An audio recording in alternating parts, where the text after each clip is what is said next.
Wirasuta yang bergelar Pangeran Astapati merupakan warga asli Baduy. Cerita menarik tentang Kesultanan Banten belum lengkap bila tidak menceritakan riwayat Pangeran Astapati yang sakti mandraguna. Pangeran ini tidak dimakamkan di komplek pemakaman raja-raja di Serambi Masjid Agung Banten, akan tetapi dimakamkan di pemakaman keluarga di Kampung Odel, Desa Kasemen, Kota Serang, Provinsi Banten. Lantas, siapa sebenarnya Pangeran Astapati itu?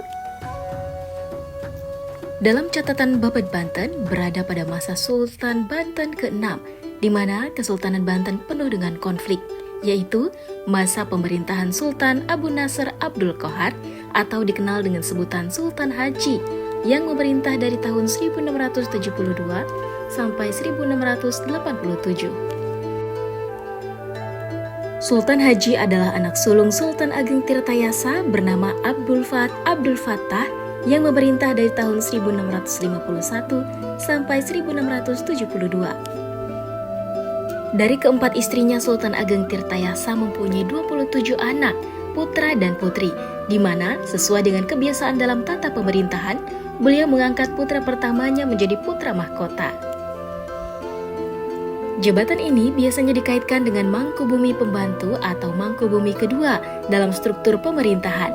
Wewenang putra mahkota cukup besar, mengingat setiap keputusan kerajaan merupakan hasil musyawarah antara sultan, Mangkubumi, dan putra mahkota. Karena itu, maka putra mahkota mempunyai pembantu-pembantu sendiri.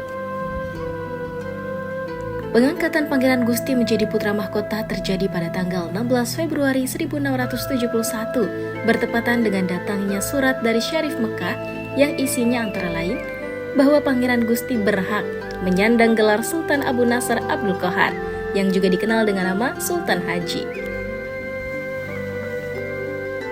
Sultan Haji diberi wewenang mengatur seluruh urusan dalam negeri, sedangkan Sultan Ageng Tirtayasa berwenang mengatur seluruh urusan luar negeri. Kronologi situasional Banten pada masa itu, Sultan Abdul Fattah atau Sultan Ageng Tirtayasa yang dikenal sebagai Sultan Banten yang anti terhadap Belanda. Karena itu, beliau membangun istana kedua di Desa Tirtayasa, desa yang paling dekat untuk menyerang pertahanan Belanda di Tangerang dan Angke. Karena itulah Sultan Ageng lebih dikenal dengan sebutan Sultan Ageng Tirtayasa. Keberadaan Sultan di Tirtayasa meninggalkan Sorosoan dimanfaatkan oleh Belanda untuk mengadu domba dan memecah belah Kesultanan Banten. Belanda menghasut Sultan Haji. Persahabatan antara Sultan Haji dan Belanda menjadikan Belanda memberikan tentaranya sebagai pasukan tambahan di Keraton Sorosoan. Sultan Haji mengirimkan utusan ke Batavia untuk memberitahukan pada VOC bahwa yang berkuasa di Sorosoan adalah Sultan Haji, serta mengirimkan ucapan selamat kepada Spelman atas diangkatnya sebagai Gubernur Jenderal VOC di Batavia. Padahal, Belanda baru saja menghancurkan pasukan gerilya Banten di Cirebon sehingga Belanda dapat menguasai Cirebon. Hal tersebut semakin memperuncing keadaan dan terbelahnya kekuatan politik militer Kesultanan Banten dalam menghadapi Belanda. Sikap politik Sultan Haji tersebut kemudian berbuntut terjadinya penyerbuan Sultan Ageng Tirtayasa ke Sorosoan, yang berakibat dapat didudukinya Sorosoan. Lalu, Sultan Haji kemudian meminta bantuan kepada VOC, dan VOC mengirimkan pasukan yang dipimpin oleh Kapten Francois Stek dan pasukan Saint Martin menyerbu dari arah Teluk Banten, sedangkan 1.000 orang pasukan darat yang dipimpin Kapten Hartsing dari Batavia menyerang melalui Tangerang. Peperangan yang menemukan waktu panjang dan jatuhnya korban jiwa serta kerusakan di kedua belah pihak dalam jumlah yang amat besar melalui siasat yang amat licik. Akhirnya, peperangan dihentikan dengan ditangkap dan dipenjarakannya Sultan Ageng Tirtayasa pada tanggal 14 Maret 1683. Sebagaimana diketahui, awal penyerbuan VOC adalah pada tanggal 6 Maret 1682. Menurut tradisi lisan atau tutur pitutur, Pangeran Astapati diketahui sebagai Panglima Perang Sultan Banten yang ke-7, yaitu Sultan Abu Nasr Abdul Qohar gelar Sultan Haji. Menurut tradisi lisan, Pangeran Astapati adalah salah satu Panglima Perang Banten pada masa pemerintahan Sultan Banten ke-7 berasal dari Baduy. Penduduk Baduy yang berbahasa Sunda ini menamakan dirinya sebagai orang Kanekes, sedangkan istilah Baduy adalah sebutan orang luar yang justru tidak disenangi oleh orang Kanekes itu sendiri. Nama Kanekes berasal dari nama sungai Cikanekes yang mengalir di daerah itu. Selain itu, nama orang Kanekes biasa pula menamakan dirinya orang Rawayan. Nama ini berasal dari nama sebuah sungai Cirawayan dekat kampung Cikesik di daerah Baduy Dalam. Mengenai hubungan Baduy dengan Banten dapat ditelusuri dari berbagai sumber naskah kuno seperti Cariosan Prabu Siliwangi serta sejarah Tutur Pitutur atau yang kemudian dikenal dengan Life Histories Approach. Banyak orang beranggapan bahwa orang Baduy adalah keturunan orang pelarian dari Pajajaran ketika kerajaan itu jatuh ke tangan kerajaan yang beragama Islam. Kemudian mereka pada lari karena tidak mau masuk atau beralih agama Islam.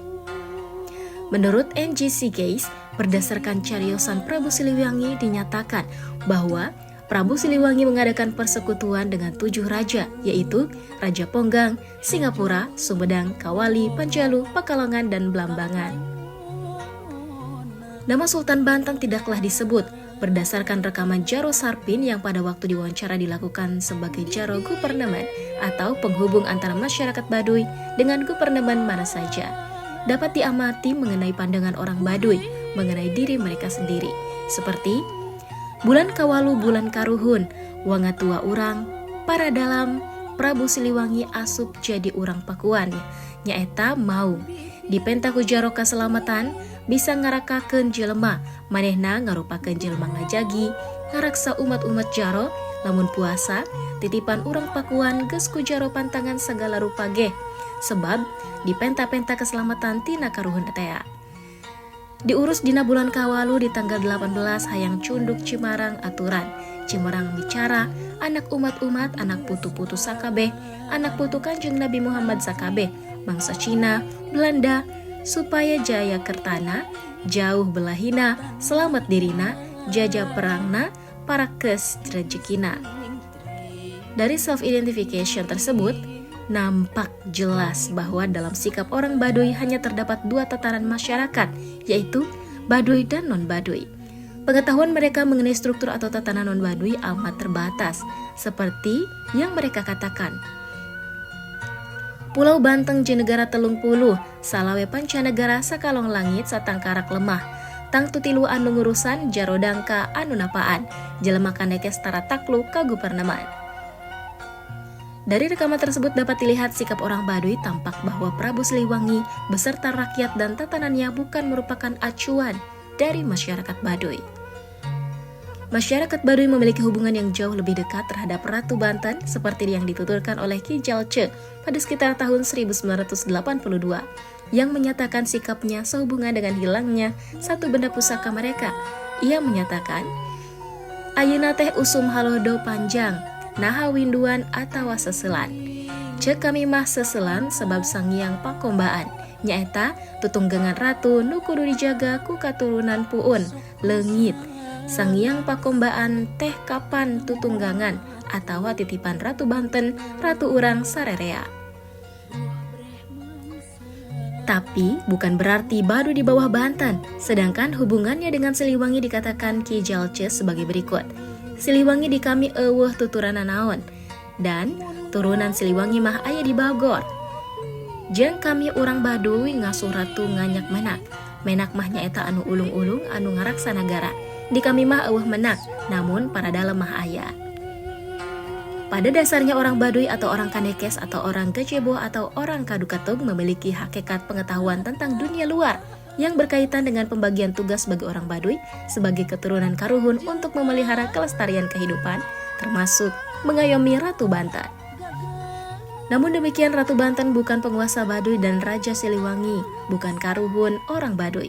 Selain itu, ada pula cerita yang terutama diketahui oleh tokoh masyarakat Baduy tentang riwayat Ratu Banten, yang bersama pengiringnya meninggalkan Banten menduduki Ciujung dan akhirnya sampai di daerah sekitar mata air Ciujung di Pegunungan Kendeng, selanjutnya menetap di sana.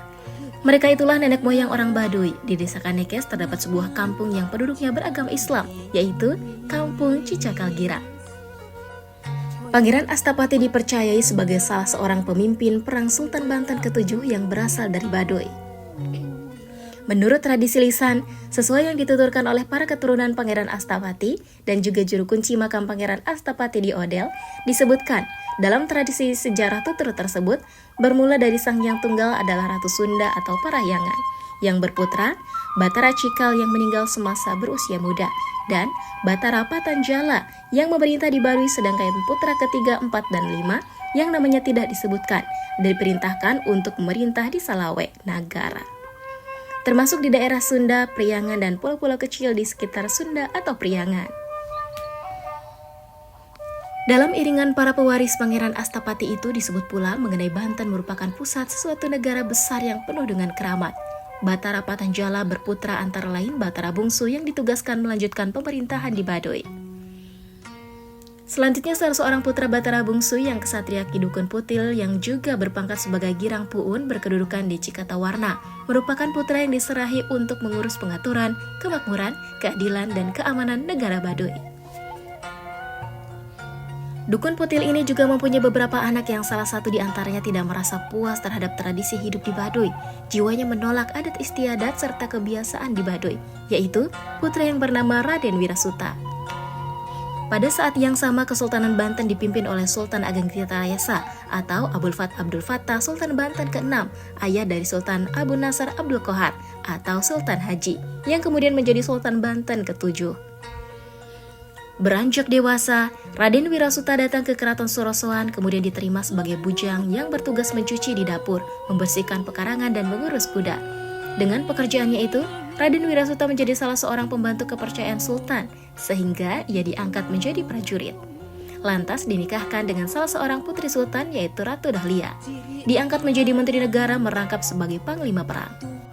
Dalam naskah sejarah Banten rantai-rantai antara lain disebutkan pula bahwa Pangeran Wirasuta atau Raden Wirasuta merupakan salah seorang panglima yang dipercaya Sultan untuk menghadapi serangan armada kapal perang Belanda dari arah Teluk Banten.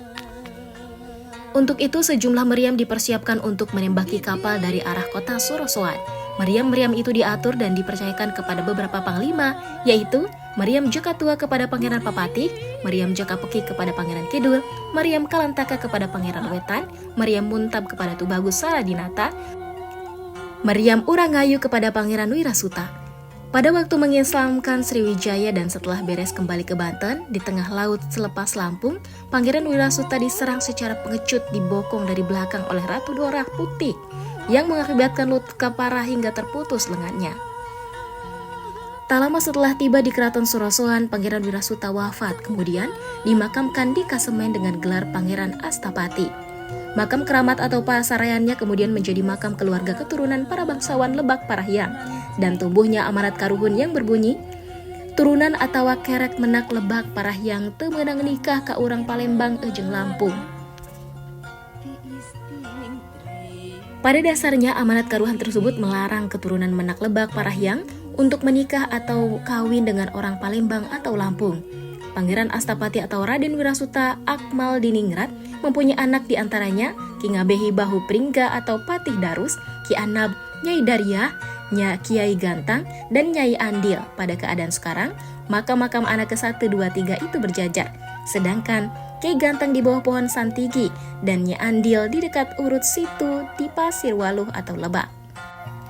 Ki Ngabehi Bahu Pringga atau Patih Darus menurunkan putra yang menjadi ulama kesatria, Santana Menak dan Petani, yang menjadi kesatria dan menak antara lain Ki Haji Ki Maslia, yang kemudian menjadi ulama sekaligus menak yang memegang kuasa atas daerah Kabupaten Pandeglang dan bergelar Nata Diningrat, yang juga dikenal sebagai Dalem Cekek. Setelah wafat dimakamkan di Pasarean Masjid Pandeglang. Nata Diningrat mempunyai 26 orang anak laki-laki dan perempuan. Di antaranya ada yang melanjutkan tradisi keratuan, yaitu Raden Murawan Sata Diningrat dan Raden Bagus Jaya Diningrat. Suta Diningrat mempunyai anak antara lain Raden Cakra Diningrat, Raden Tanusura Adiningrat. Sementara itu, Cakra Diningrat ditunjuk menjabat di daerah Pecang, kemudian menjadi Wedana di Cilegon sampai akhirnya tewas menjadi korban dalam pemberontakan Cilegon pada tahun 1888. Cakra Diningrat menikah dengan Nyi Raden Ajeng Encoh. atau Patih Bintang Rangkas Bitung berputra antara lain Nyimah Siti Aisyah, Amiruddin, Nongtris, dan lain-lainnya. Perjalanan sejarah keturunan Pangeran Astapati ternyata memang membentuk benang lurus, melahirkan dan menurunkan ataupun menikah dengan para tokoh, pejabat, dan cendekiawan. Dari autobiografi Djadiningrat disebutkan bahwa Sultan Ageng Tirtayasa kelap kali berperang. Di dalam peperangan itu, Wirasuta menampakkan kecakapannya, dan untuk itu kemudian ia diangkat menjadi pangeran dan dinikahkan dengan salah seorang anak dari Sultan Ageng Tirtayasa. Djadiningrat selanjutnya menulis bahwa pada akhirnya Pangeran Wirasuta diangkat menjadi patih atau perdana menteri, kira-kira pada tahun 1663. Ketika memadamkan pemberontakan di Lampung, ia terluka pada tangannya. Dikatakan bahwa luka yang diderita oleh Pangeran Wirasuta membawa maut. Karena itu, setelah ia meninggal diberi gelar Pangeran Astapati. Di sekitar makam Pangeran Astapati terdapat pula makam keturunannya. Komplek makam tersebut diberi nama Mulyasrama dan terdapat makam Raden Tumenggung Djadiningrat yang wafat pada tanggal 25 Juli 1890. Raden Hasan Djadiningrat yang wafat pada tanggal 30 Desember 1920. Raden Adipati Sutradiningrat wafat pada tanggal 3 Juli 1890. Profesor Sindian Isa Djadiningrat yang wafat tanggal 20 April 1968. Raden Ahmad Arya Hilman Djadiningrat wafat pada tanggal 25 November 1963. Dan Raden Arya Ahmad Hilman Djadiningrat wafat pada tanggal 25 November 1963. Serta Raden Cakradiningrat wafat tanggal 9 Juli 1888.